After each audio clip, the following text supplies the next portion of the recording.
দেখতেই পাইতেছেন আমার কাছে একটা পাখির বাচ্চা আছে। তো এই পাখির বাচ্চার মা হইতেছে, পাখির বাচ্চারে মনে হয় বন্যার কারণে বাসা ভেঙে গেছে, তাই বাচ্চা হারায় গেছে।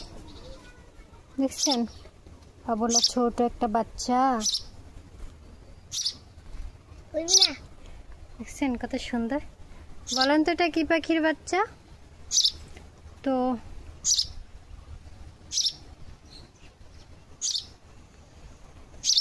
আমি আইছি আমার নানিকে বাড়ি, পরে পথেই পাইছি, তাই ওরও টোকায় নিয়ে আসলাম।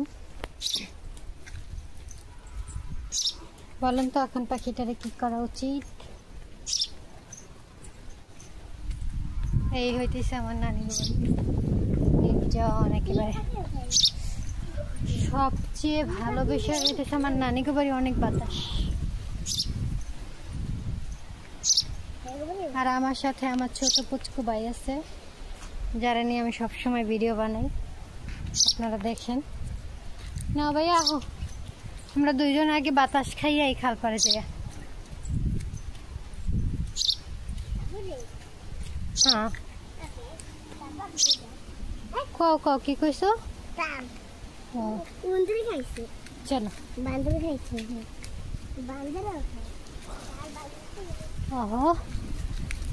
দেখতেই পাইতেছেন আমরা আমার নানিকে বাড়ির জঙ্গলে আছি, আর এইখানে এই পাখিটারে নিয়ে আসছি, ওর একটু ঘুরাই নিয়ে যাই, তারপরে বাড়িতে নিয়ে পাখিটারে কিছু খাবার খাওয়ামো। খাওয়ানোর পরে 2-3 দিন খাওয়াইলে দেখা গেছে পাখিটা যখন উঠতে পারবে, ভালোভাবে উঠতে পারলে এক জায়গায় যাবেই। বড় হওয়ার পরে তো সন্তান আর মায়ের কোলে সারা জীবন থাকে না, ওরাও সারা জীবন থাকবে না। তবে যতই হোক পাখিটাকে আমি অনেক আপন করে নিয়েছি,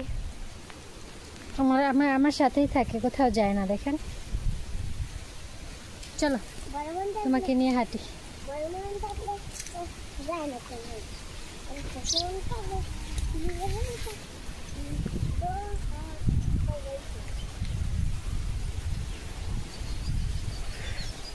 তোমাকে নিয়ে ঘুরতে যাবো, চলো ঘুরি।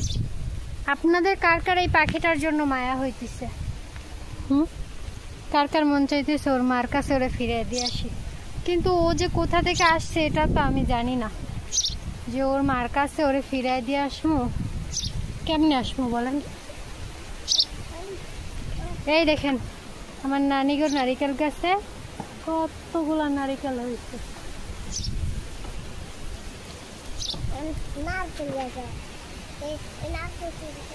আর এই দেখেন পুরা জঙ্গল হয়ে রয়েছে। মামারা কেউ খাল পাড়ে আসে না, খালের পাড়ে আসলে তো মনে করেন থাকতো। চলেন খালের পাড়ে যাই, আপনাদের খালের পাড়টা দেখাই। ওয়াও,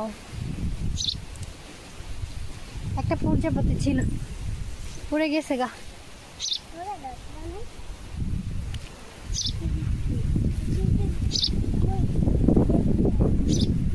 আইসা পড়ছি ওই যে খাল, খাল খাল দেখেন, ওই যে আপনারা বলেন না বরিশালে খাল, বিল, নাল, নদী, নালা, এই হইতেছে আমাদের বরিশালের খাল। পুরা আগামোড়া গেছে একেবারে সমুদ্রের সাথে জয়েন করা, পায়রাবন্দর নদীর সাথে জয়েন করা। এটা এখানে পানি আসে এখান থেকে। যাই হোক, আমার সোনা পাখিটাকে আমি সুন্দর করে 2-3 দিন পালবো, খাওয়াবো, তারপরে ওরে আবার মুক্ত করে ছেড়ে দিব।